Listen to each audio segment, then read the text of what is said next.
Hello বন্ধুরা, এই টিভিটাতে এটা স্যামসাং নর্মাল 21 ইঞ্চি সিআরটি টিভি। এই টিভিতে মেন প্রবলেম হচ্ছে পাওয়ার সাপ্লাই। এটাকে রিপেয়ার করব। পাওয়ার সাপ্লাই ভোল্টেজ রয়েছে 100, কিন্তু এটাতে ম্যাক্সিমাম ভোল্টেজ থাকবে 115 থেকে 20-এর মধ্যে। তো এটাই আমি রিপেয়ার করে তোমাদের মধ্যে শেয়ার করব। তো বন্ধুরা, দেখতে পাচ্ছ এই টিভিতে এখন পাওয়ার সাপ্লাই ভোল্টেজ রয়েছে 127 ভোল্ট। তো 127 ভোল্টে এই টিভিটা চলে।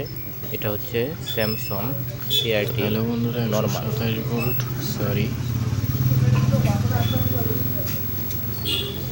তো বন্ধুরা, এটা হচ্ছে অরিজিনাল ভোল্টেজ 127 ভোল্ট দেখাচ্ছে।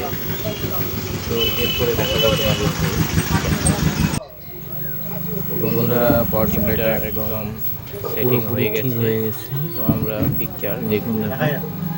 তো ধন্যবাদ, পিকচারটা রেডি করতে পেরেছি।